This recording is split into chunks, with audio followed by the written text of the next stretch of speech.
Okay, we're now live. Hi, I'm John from Broadsheet, and this is the 18th show that we're doing on the Mother and Baby Home Commission of Investigation report, and also the burials bill. We've been off for a few weeks, and since that time, the report has been all but repudiated, I think.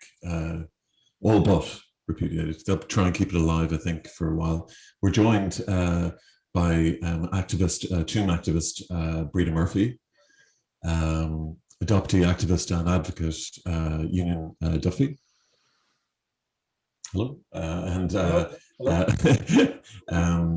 activist Frank Breheny, and lawyer, and whose father was a Tuam adoptee.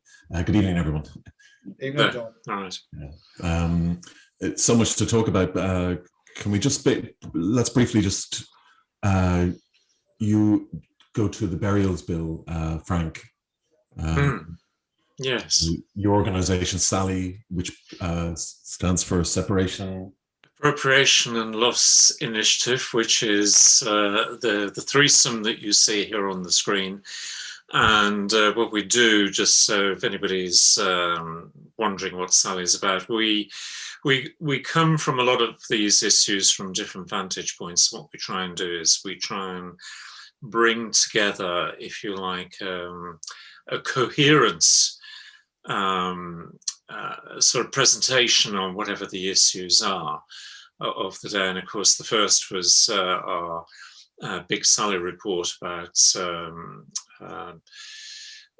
not restorative justice, but a justice that changes society and brings justice to those who've been wronged in this entire Magdalene story. And one of the tasks that sort of popped up on our radar screen was this issue about the burials bill, which is currently going through the Oireachtas. And Eunan and Breeda have been sort of working to try and deliver some advocacy in that regard there in the Republic, and indeed in Northern Ireland. And there was something that caught my attention, which was a response from a minister to one of the TDs, in which basically the best way to describe was he batted the inquiry to the Planning Act of 2000, and basically saying it's down to the local authorities to carry out a planning review, if you like, of issues that are pertinent in their area.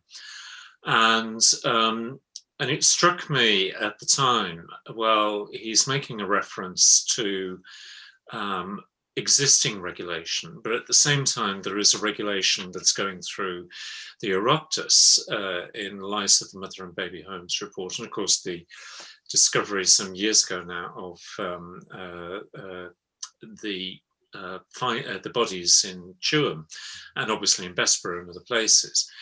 And when I looked at the burials bill that's going through the Oireachtas, I was a little bit unhappy about it, because the very title of the bill is, it's a conditional title because it uses the word certain. So that means there is a limitation already imported into its effectiveness within the title. So, John, as you well know from working with me on this show of ours, I like a little bit of detail. So I've gone through the government's burial bill, and the word certain crops up 15 times in the bill. But the other word that I obsess about is the word may. And the word may crops up 130 times in the bill.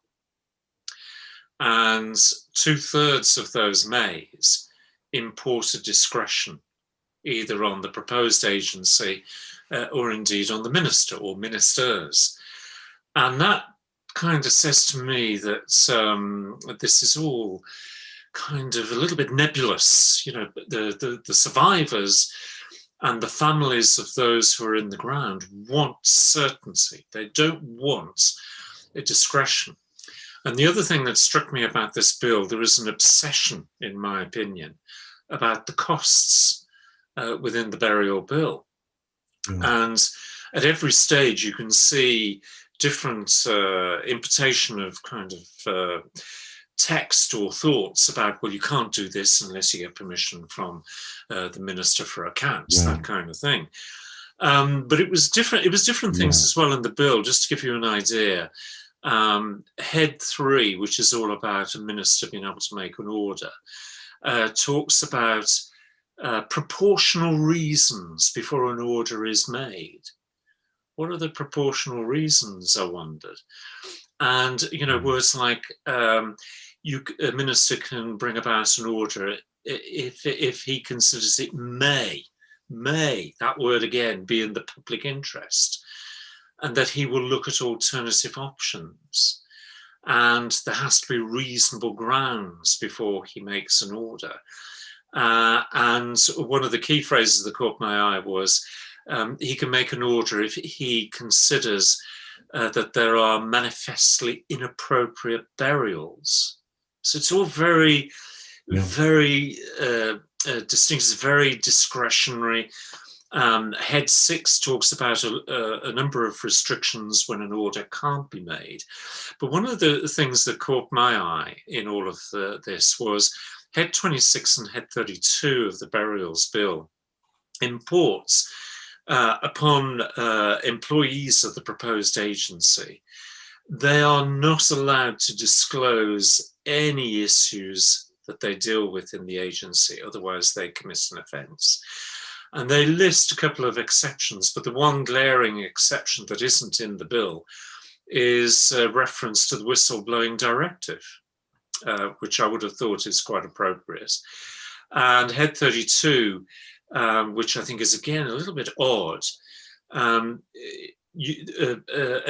agency staff cannot disclose any information about the restrictions in Head 6. Particularly, they cannot disclose any information to any criminal investigation. And it seems really odd that you've got these limitations all the way through.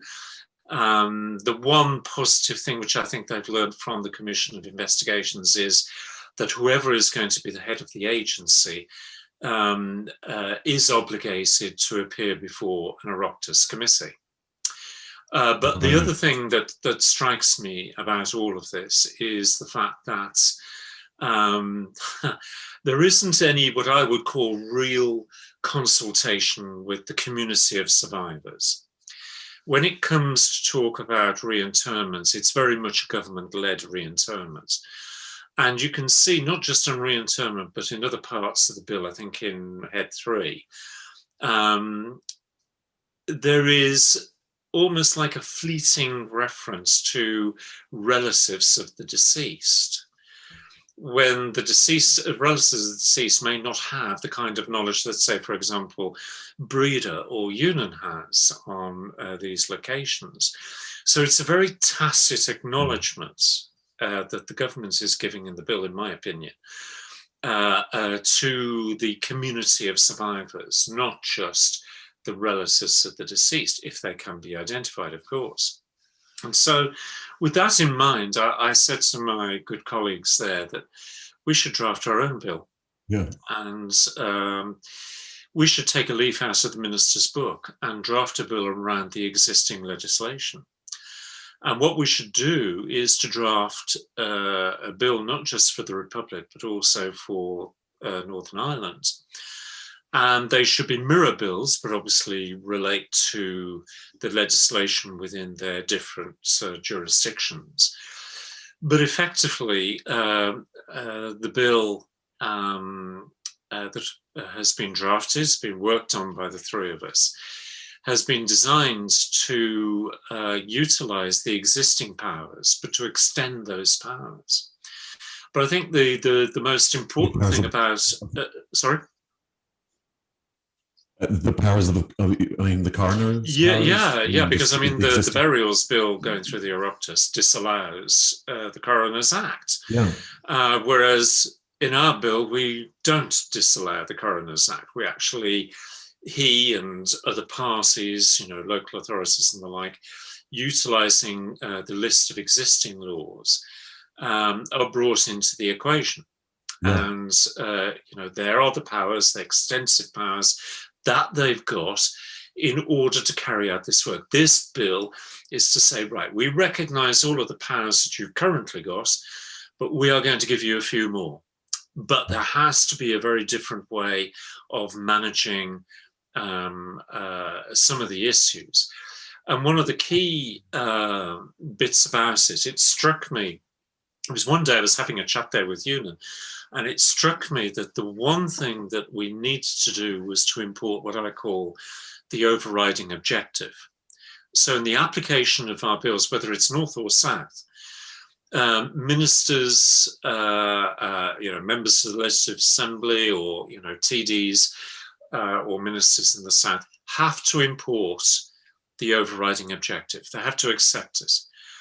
And one of the key things about all of this is, and I have not seen it in any commentary, be it from an academic or other campaigners for that matter, is the simple fact that when these children were born, they were born Irish citizens, or they were born UK citizens, and they died as Irish citizens or UK citizens. And whilst they were alive, they had rights within various domestic legal settings.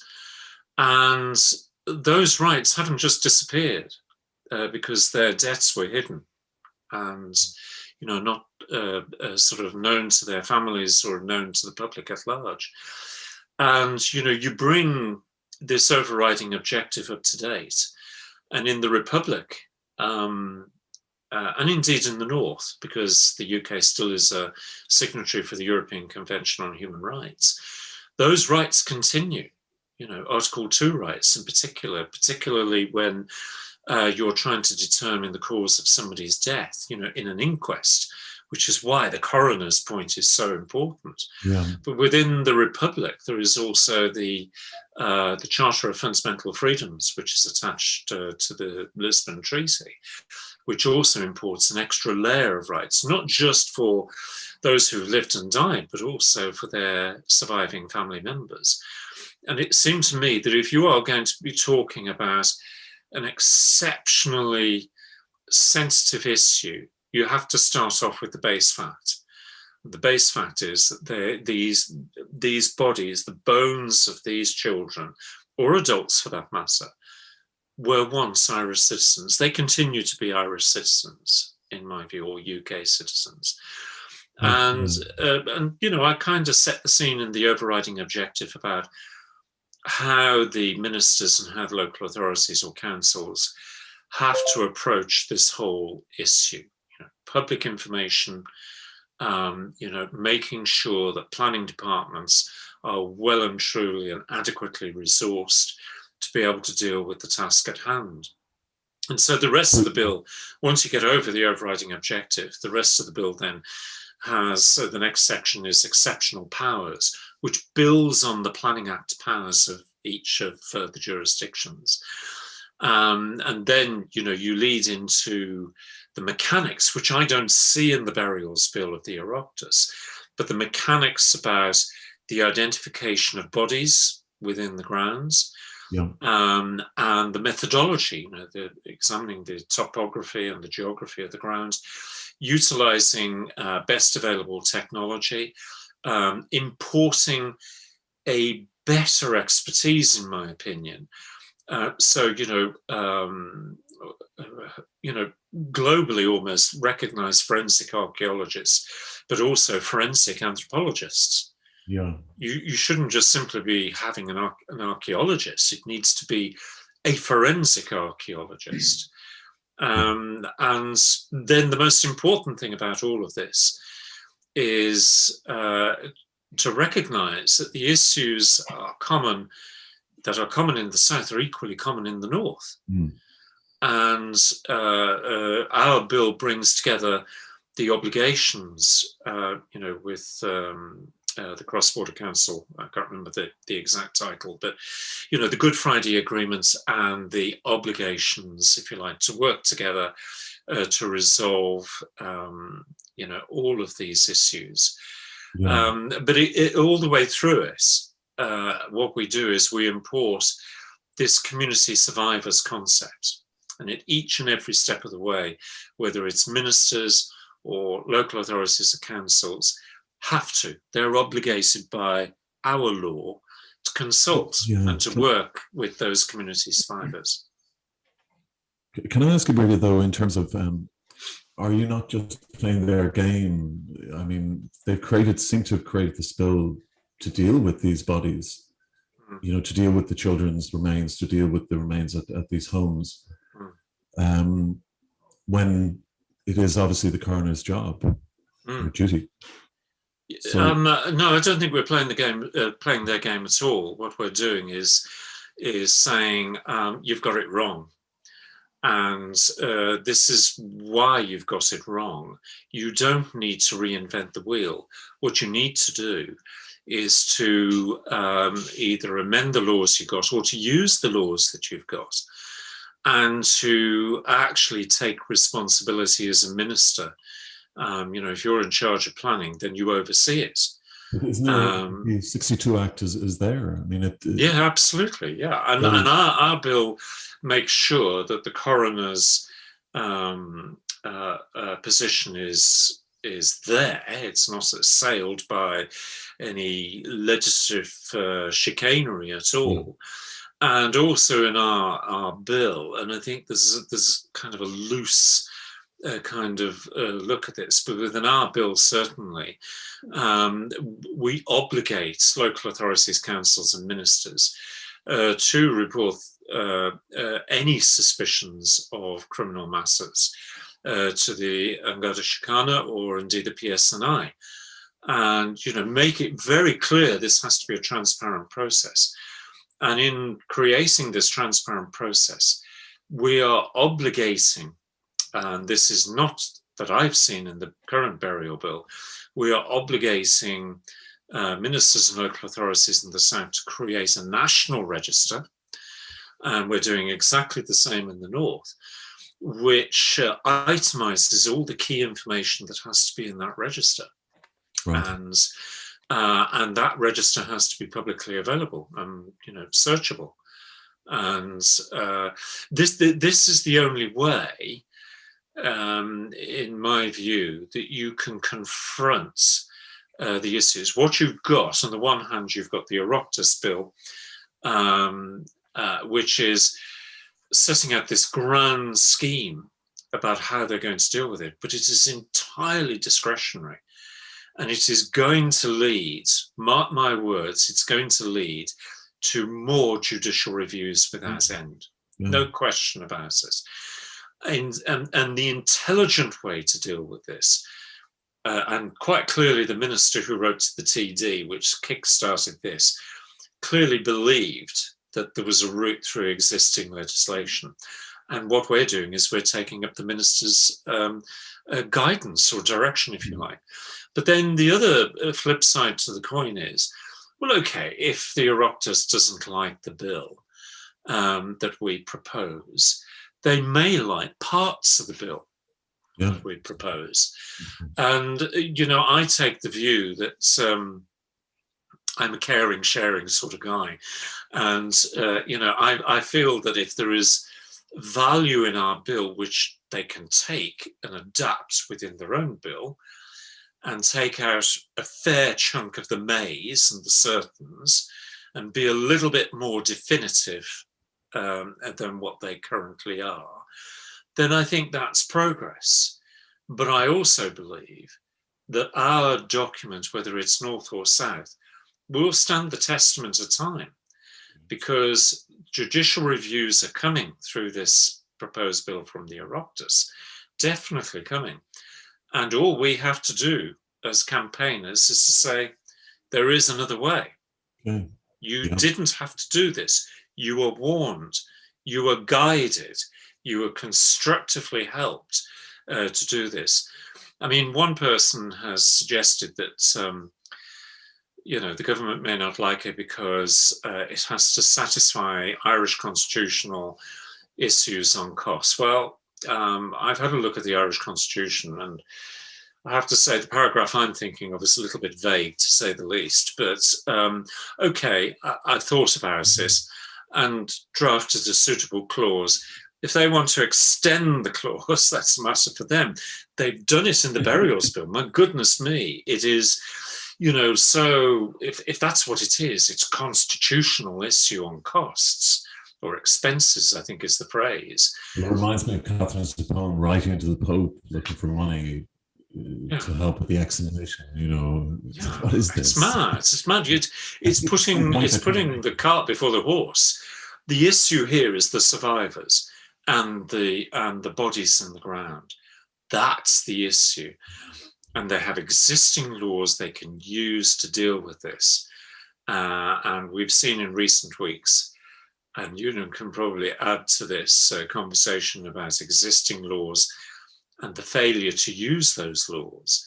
But the laws exist, it can be done, and our bill is an extension of all of those laws. And it's a sensible bill, because much of what I suspect, what I've seen in the Oireachtas bill, much of what is in the Oireachtas bill is not coming from the lips of any community survivor at all, not coming from the activists like the guys here on this call. This is coming from a purely cost-saving, de minimis approach to making a law because it ticks yet another box. Yeah, but as you say, almost like a pedantic thing about costs. It's really insulting. Thank you, Frank. Can I just go to Breeda for a second? There's sort of two things happening at the moment: the burials bill, but there's also the Mother and Baby Homes Commission of Investigation report. It's kind of almost repudiation. How do you feel? Almost also today, so much is happening, but today the state are in the High Court arguing for the report. In fact, defending the report, and yet at the same time they are very critical now of it. Yeah, and that's a contradiction in itself. I mean, the state is saying that it will defend the report in court, and yet it's telling survivors, we believe you. So they cannot have it both ways.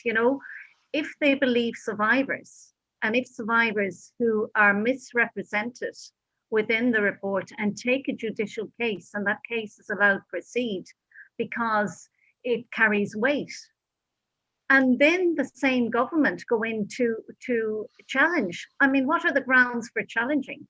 So it's going to be interesting to see how the state perform in that, because I don't think they have any defense. They're defending the indefensible, really, in the fact that the commission themselves, and so many have said this, including Dr. Conor O'Mahony, who spoke this afternoon in the Oireachtas, but earlier he had tweeted that he has been employed by the government on many issues to provide a report, and he sees it as part and parcel of being held accountable to defend his findings.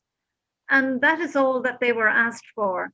And I think because Professor Daly has chosen to go and speak at another venue that excluded survivors, that was not for survivors, and from the outset she appeared to me, I was listening, watching, it was not just a dilution of the voices of survivors, it was a dismissing entirely, because she said clearly that because they were not under oath. Now, survivors were not given the choice of attending the investigative committee.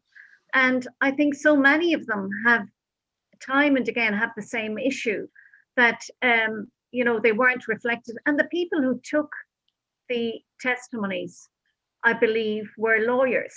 So perhaps they weren't the best ones to take those testimonies from survivors and to document them appropriately. Because if you paraphrase anything that is said every when you take a recording or a testimony from a person who has suffered so much by the state, then you have to include everything. You know, if they cough or everything signifies something, and you've got to transcribe all of that in that way, and that's how you tell their story. So, you know, I think the survivors have been, again, they treated the testimony like they were allegations rather than people's, you know, they were treating them like allegations, you know, like the lawyer, as you say, the people who were hearing the testimony were lawyers, so they're treating these as almost like not these persons' life experiences, but actual allegations as opposed to, you know, testimony. But allegations that were not followed through. So if it were an allegation and the religious order were provided with the draft copy of the report in order to, you know, correct or come back, and they were given that opportunity, no survivor was given a copy of their own testimony. They weren't given a copy of the testimony provided by the religious order or by the state. So it was always unequal. And I don't know how any report on that basis can stand, particularly with the executive summary. I mean, even if what they're planning now is that there will be another report sitting alongside. And as a researcher, you know, if you're doing your master's or whatever, and you're seeking documents, you look to primary sources. So you look to what the government have done.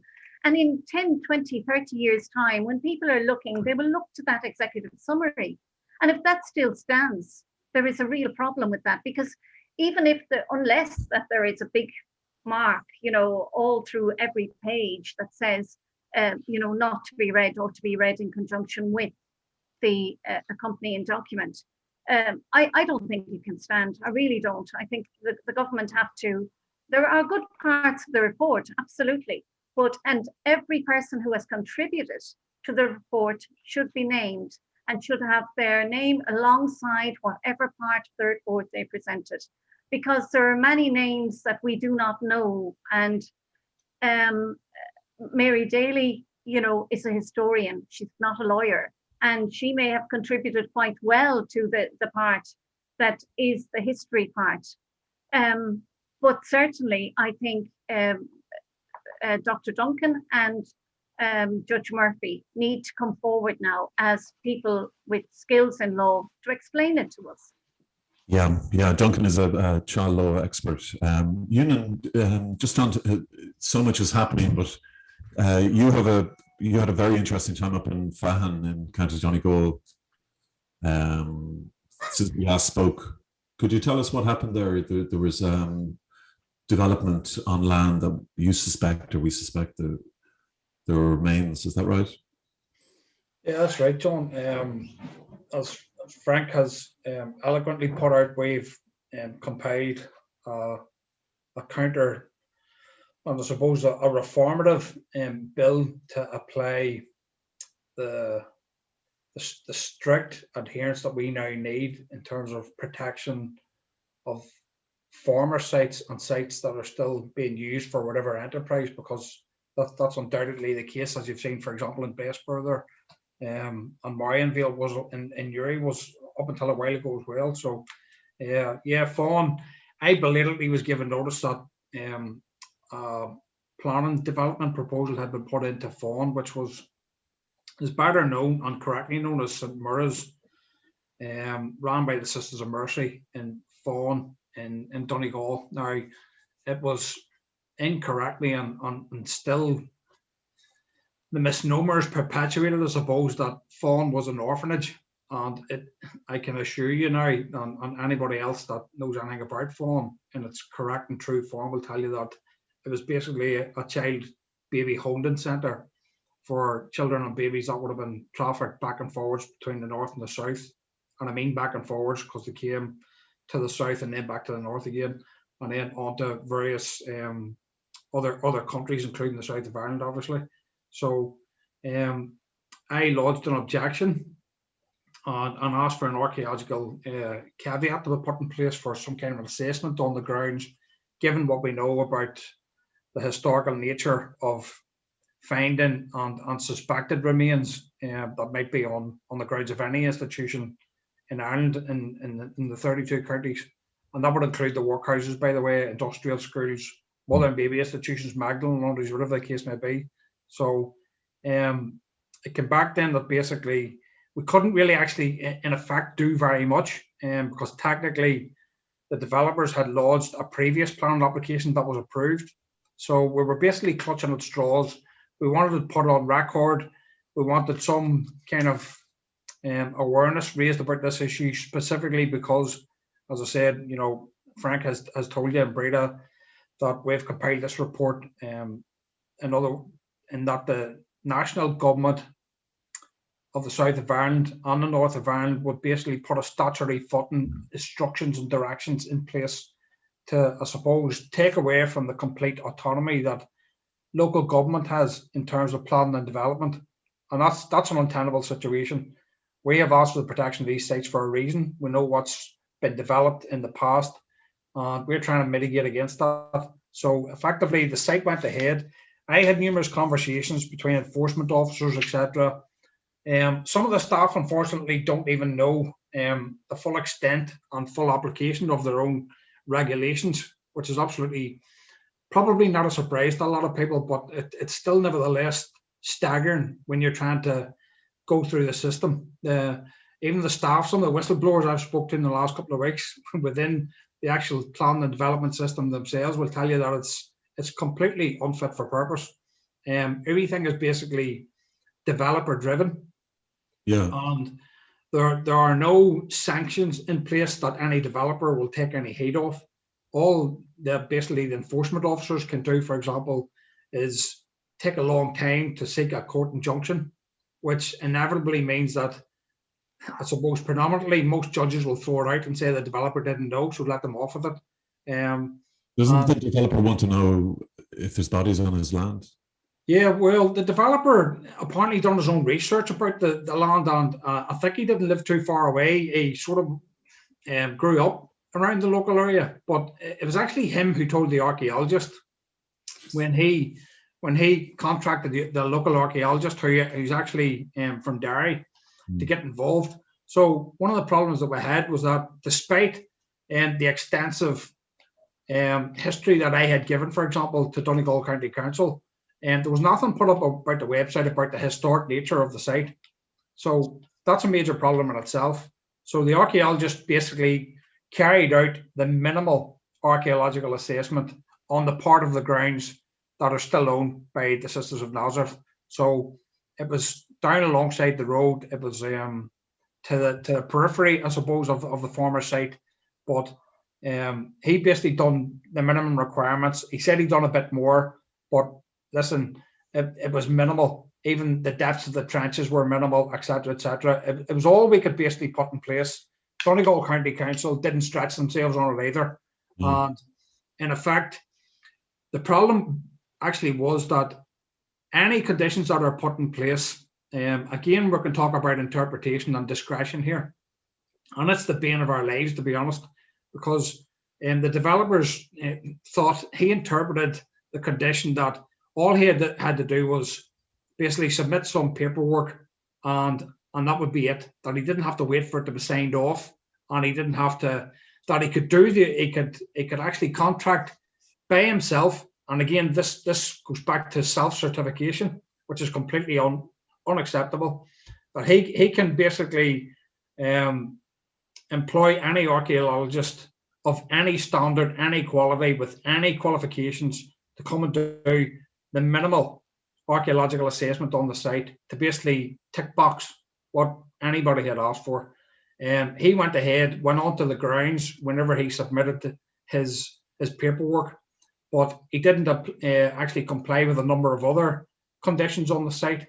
And again, this goes back to the fact that these developers basically know the system. They know there's no sanctions in place. They'll go on, they'll start the works. And of course, when you're talking about humanitarian issues like we are, where you're actually the potential for human remains to be discovered on a site.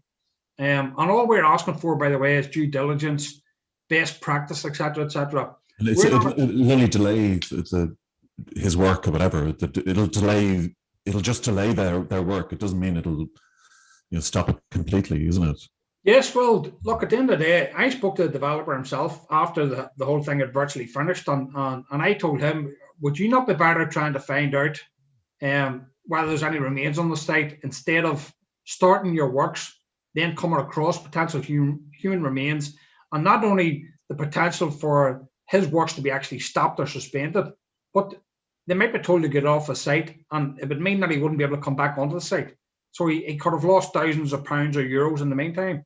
So it effectively means that, these guys, even the planning officers, the enforcement officers, myself and Frank had a conversation, by the way, because I was arguing with the enforcement officer, listen, you should be able to go onto that site, given what I'd looked at in the legislation, and tell these guys to stop the work in the meantime until their paperwork has been actually signed off and verified by planning and development. And an enforcement officer says to me, no, that's not our guidance. This is what we do every day. We can go on the site and we can advise them to stop the work. We can't force them to. So lo and behold, myself and Frank discussed this. I went back to the enforcement officer. He says to me, no, you're wrong. But of course, a senior planning officer then come on and says to me, yes, we can go on and we can stop them, tell them to stop the works, which is what they effectively did the following morning. Oh, so, I mean, it's absolutely staggering when you think that, I suppose, this probably runs rife and rampant amongst local government, national government, where so many people are following guidance on legislation that they not only do not know, so there's massive inconsistency in uniformity, as Frank would often talk about. I mean, it's off the scale, John, This is just one site. This is just one site, yeah. So you can imagine why, like, senior planning officers, enforcement officers were actually telling me, we're right behind you. Anything you can do to change the system, we would absolutely welcome it. We're completely shackled in this system. We can't even do our jobs. And I mean, you go on and you say to the developer, get off the site or else, they basically laugh at you. Some of them just carry on. Very few of them actually stop, get out of the digger and go home. And under the burial bill, would it be this agency would just take over that site? Is that it? I mean, what would happen? Well, it's all down to the discretionary processes of the minister and the order. And in fact, I seem to recall reading one section where the minister may actually instruct the agency. Well, that's not what's required here. It needs a little bit more oomph. It needs a little bit more urgency. Is that the purpose of the bill? Would it look after kind of a site like, say Tuam, you discovered bones or whatever? Well, would that be the agency to take it over? All things considered, let's just give the Oireachtas bill the benefits of the doubt. Let's assume the minister decides all the maze he has to navigate. He does so positively, and he does so in the interests of the community of survivors. And let's just assume the agency appointed carries out the work exactly as most community survivors would argue should be done, in the way it should be done. Then yes, the bill would probably be then, at that point, be said to be fit for purpose. But that's not the way these bills work. Yeah. When I read this bill, the Oireachtas burials bill, because I do a lot in European standards, this read to me like in a European standards, where there's lots of mays and shoulds and a few shalls, but it's more mays, cans, and say shoulds and stuff like that. And it's, to me, that's more aspirational rather than importing the power of the law. And say by contrast, what we're doing is what we're saying is a good example, like Eunan there talking about fun, and the relevant section that the planning departments could have used, can use, is 154 of the Planning Act of 2000. And that sets out, you know, the issues, 154 and 155, sets out the issues where you need to issue an urgent notice and the conditions for an urgent notice and why you're doing it and what must happen and what those people on the site who've been given the notice must do. There's no lack of clarity in those laws. That it exists, that's what I'm saying. It's a set of laws that already exist which have extensive powers. By contrast, the Oireachtas bill looks nice and cuddly, dare I say, but it doesn't carry the same kind of, in my opinion, the kind of force that's desired in something like this.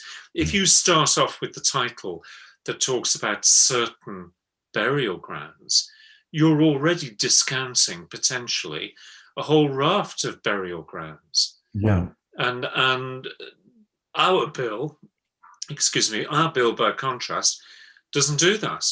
We bring in effectively the kitchen sink. And our bill isn't as long as their bill. So, you know, we've been measured in how we've approached it, but at the same time, given the kind of powers that local authorities and ministers need, in addition to the powers that they've already got.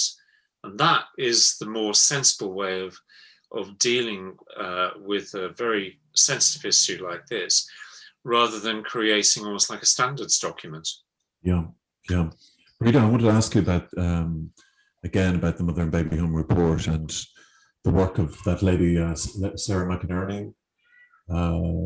She was the historian who wrote in the Dublin Review, spoke to a number of survivors whose depositions had been altered. Was it Katrina Crowe?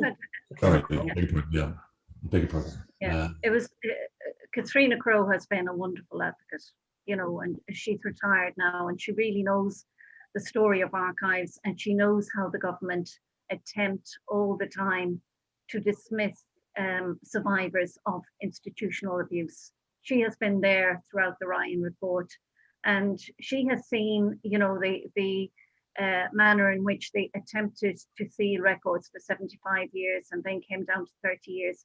And most people think that those records, like there are 1.3 million documents arising out of the Mother and Baby Home investigation that are now being held by the minister.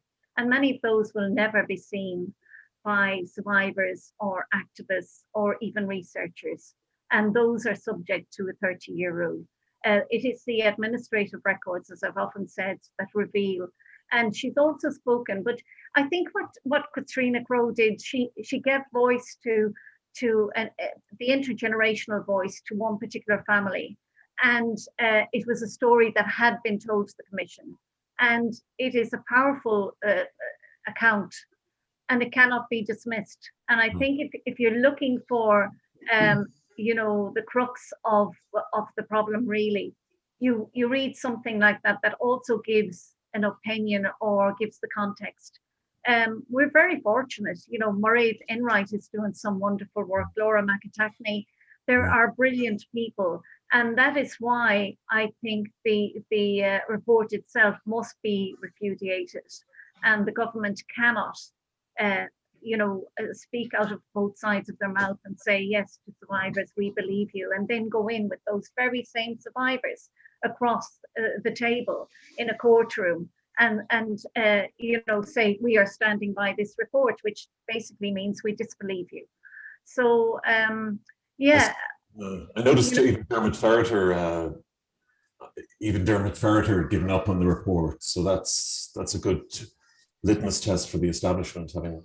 Yeah, and many historians have signed a petition or a document, you know, supporting survivors. I mean, I think there was up to 150 or something that had signed a letter in support and saying we cannot do things this way. And maybe it's Irish society suddenly waking up to what people have endured for years and years, and how, you know, constantly they are being silenced. And this is another silencing tactic, because if you took 550 testimonies or accounts and you decided that they are not going to form part of the main body of the report, then what's the point? You know, people say all the time, okay, it is our testimony, it is our story, but it's worthwhile of, you know, you came to us for that story.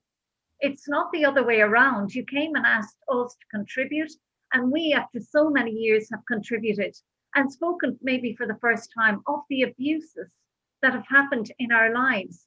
And yet, when it comes to finding it in the report, we find that either you've misrepresented what we've said, you've paraphrased, which you cannot do, or worse still, you provide a tick box report to them, which looks like something that, you know, it is so disrespectful. I mean, it has relationship status down, and then it has rape and incest within that.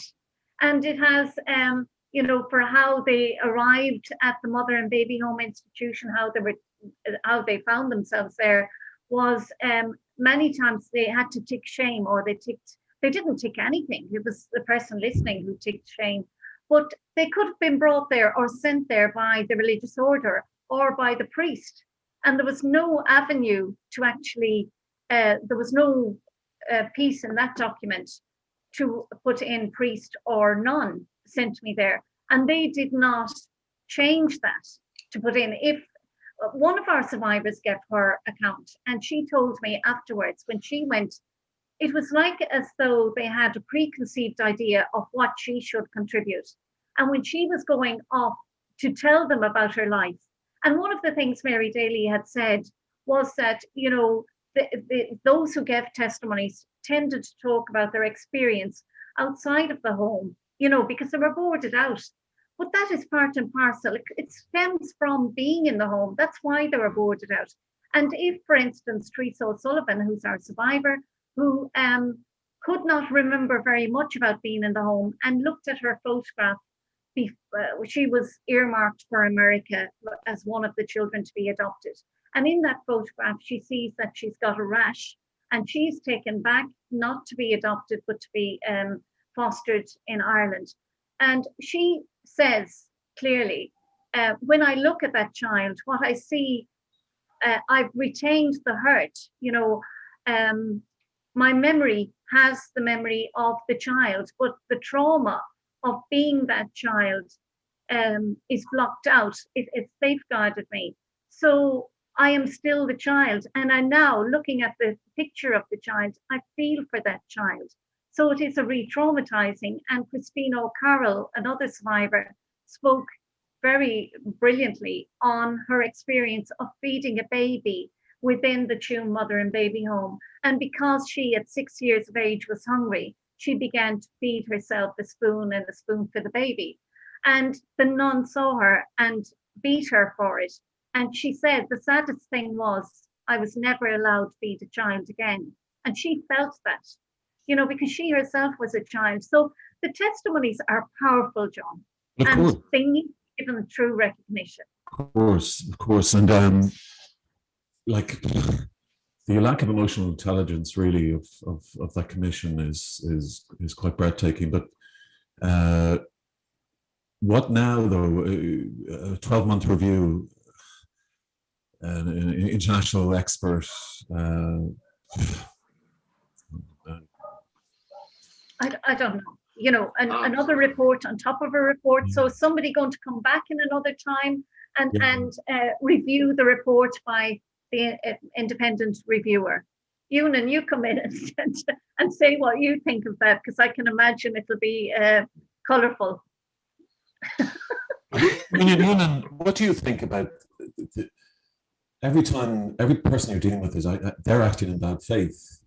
You know, I mean, everybody working for the state on this are acting in a kind of bad faith. Really, you know, they don't want to get to the truth. They don't want to get any redress for these people. They want to avoid answers. They want to cover up as much as they can.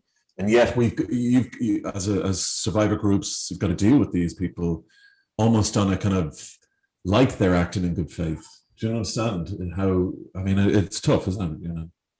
Well, there's a number of recurrent themes here, John, unfortunately, and even if I can go back, rewind slightly, that you can bring out all the new legislation, you can change the administrative processes, you can do all this all day long. But we were reminded today with our Oireachtas committee meeting that if you don't have the resources, the political will, the manpower, the services, and the expertise, the specialisms that need to go into all of what you're trying to redress here, it's absolutely futile, because TUSLA obviously tried to blame the very weak legal framework that they've had to work with for a number of years. Again, that's complete nonsense, and we could talk all day about that as well. But in terms of what Breeda was talking about there, there's something people have to remember here. This was a state investigation. This was not the creation of a historical opus or an epic novel or something. You know what I mean? Because you didn't need to involve people then. The whole point of involving people and either restoring or giving agency to people means empowering people. And when you ask people for a testimony that is, and the interviewers are academics that have no expertise in the area, and even taking oral archival testimonies, whatever the case may be, well, it certainly should not be legal people. Absolutely not. I mean, they come from a different school of thought, an absolutely different way of treating people. We need to get away from the fact that the people we're talking about here are not just what we've been commonly treated as market goods and commodities and clients and customers and an interviewee. These are real lives. These are not just lived experiences. These are living experiences. So like Breeda says, this is not just about your time in an institution. This is about your life after the institution and how much it has impacted you and affected you. So when you're asking people to come forward to an investigation and to substantiate that whole investigation, it's all about getting a true testimony from somebody. And as you said at the outside of this program tonight, John, you were talking about what is effectively a conspiracy to contaminate, as they referred to in the report. You know, where a lot of people were basically getting their heads together and say, okay, when we go to this commission, we're all going to sing from the same hymn sheet, regardless of what our experience was in the institution. We all know that if you take 100 testimonies, they'll not be the same. The institutional experience in a different decade under the supervision of different nuns would be different. So people have to understand these things, but this is all about believing people. And the likes of me daily coming out to basically verbalise what everybody had suspected and known was horror upon horror at the end of the day. The government now trying to say that they're trying to now, as Breeda says, put their foot in two camps and say, we believe you, but okay, let's have another review. I mean, it just doesn't wash. No matter who's going to carry out that review, you know what I mean? For us, basically the damage is done, and people are talking about, but this is on the historical record. Well, yes, it is, but there's a number of other ways that the government, if it really wanted to affect the process and change what has been done, part of the problem is that the damage was done from the very start, because the people involved here, the people affected, weren't involved from the very start. Who draws up the terms of reference?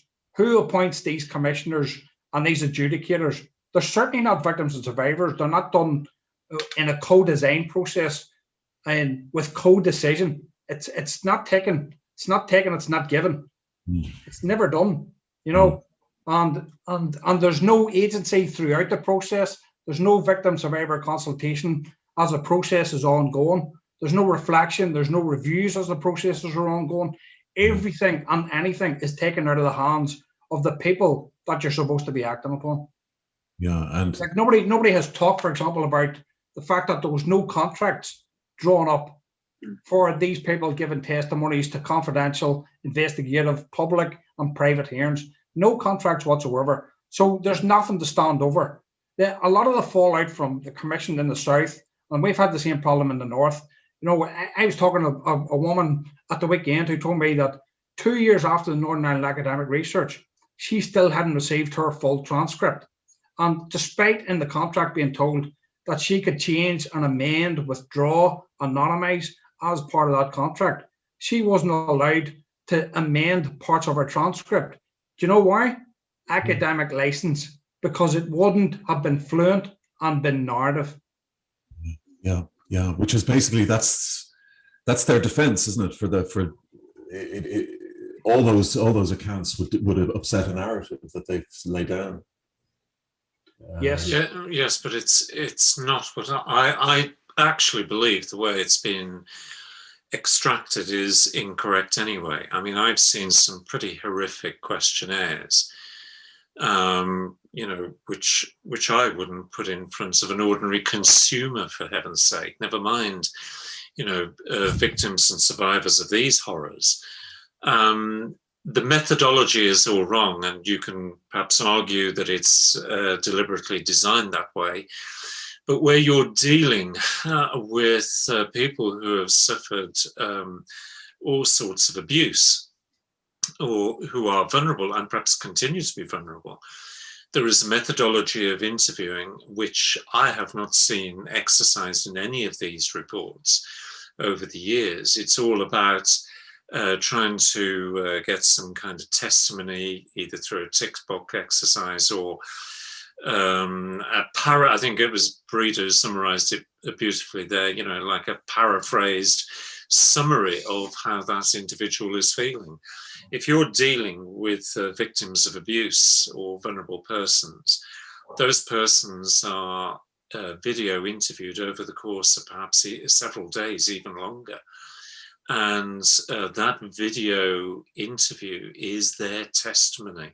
The video interview is transcribed, but nothing is altered, and it is there, warts and all. It's like Breeda says, it's the cough, it's the reaction, it's the silence. It all adds to the global picture. But you know, when you're talking about the people who are all designing this, they're all part of the establishment, the controlling the levers of power. You know, perhaps they fear that, you know, activists like ourselves, you know, are leading other people down a path which destroys some of the pillars of society. You know, if that's the case, well, you know, so be it. But you can't have transitional justice, not restorative justice, but you can't have transitional justice unless you're prepared, you know, to shake the tree and to break down some of those pillars. Well, who are they defending? Everything in the last 20 years has been anti-church, effectively, in Ireland. I mean, you know, I won't say anti-church, but against their wishes. And yet they wield this incredible power. You know, I mean, even Mary Daly referred to the pushback. I didn't actually see, you know, she didn't actually but that's interesting, actually, the pushback point, because there was one order who she referred to who had made the point that they had got their own archaeologist, and the archaeologist had raised a number of possibilities for the commission to think about. Well, the commission weren't there to determine possibilities. They were there to determine facts. But there you have a religious order who are seeking to, they may feel it genuine, a genuine activity on their behalf, to change that particular narrative. So, you know, a cesspit became a catacomb, effectively. You know, which is offensive in many respects. But, you know, the activity of the establishment, however you define that, is not so much about the public message, but it is about what goes on in the background, what kind of conversations are being had, you know, what kind of theories or possibilities are being offered in order to perhaps soften the outcome, if that's what the intention was. I have no idea whether it was or not, but all the while there is an underlying fear, you know, whether it's religious or political, and certainly as far as the Republic is concerned, the religious and political angle is exceptionally stuck in the middle of all of this. And if you have this kind of microscopic view being carried out by activists and indeed the population at large, you know, it puts their power base, excuse me, in some jeopardy. Well, ultimately, yeah, sorry, Frank. Yeah, no, that's what I was going to say, yeah. Ultimately, is their greatest fear the cause of death of these remains? Is that their greatest fear, that there's going to be some? Well, I would say so. Yeah, yeah. If you have a forensic archaeologist and a forensic anthropologist looking at the remains, they're going to get to the heart of this. And if you have a pathologist as well, you know, through the Coroner's Act of '62, engaged in that, and a good probing coroner or a team of coroners, there's going to be some uncomfortable truths. And, you know, if government is serious about, because I hate the expression restore, because we're not restoring anything here, it's transitional, is what we should be aiming for. Because it's not about restoring the victims and survivors. You can't restore them to anything, but you can transform, you know, their lives through this restorative justice. But equally, society has to change. Its mechanisms has to change. The way it makes laws has to change. The way it deals with its inquiries has to change. You know, we've seen, since last October, we've seen so many trapped in the headlight moments, you know, where ministers, one particular minister is saying, but the law says this. Well, change the law. Transit from the situation you're in into a new situation and change society. Well, government is there, like, to defend the indefensible, as Breeda said earlier. I mean, that must be, it's an incredibly weird job for him, isn't it? I mean, he can't be Look, you know, it's a bit like, you know, I can as a lawyer, I can quite easily prosecute and I can defend. Yeah. I can change my mindset and my thinking to the situation accordingly. And when you look, the majority of parliamentarians, wherever they are, have a legal background. And some of them may have barrister kind of training or advocacy training. And they're able to adjust and adapt to the arguments in situ. They get that there's a conversation had in the cabinet room. This is the position we're all agreed on. Now you have to get out there and defend that. Exactly, yeah. And that's it. And but that is not servicing Irish society. It's not servicing the tens of thousands of victims and survivors, whatever about the bodies in the ground. That is not creating a change in Irish society. And it's making the Green Party now part of that story, you know. Well, I suspect. I mean, we have an example. It's not the same kind of subject matter, you know, here in the mainland parts of the UK, where one political party got into bed with another one, and they paid the price, and they're still paying the price. And I think ultimately, whatever about any other pressures in Irish society, you know, economy and everything else, Irish people will remember stuff like this. And they'll remember, you know, their friends and their neighbours. There's people I've gotten involved with over the years in, you know, Southeast Galway there, and they've told me their own personal stories, activated by my own search, but then they've told me stories about their own other family and friends along the route, and they've discovered their own past histories around this whole Magdalene story. There are thousands upon thousands of Irish people in communities across the land who know these stories, and when the time comes to put the X by the box, they will remember those stories.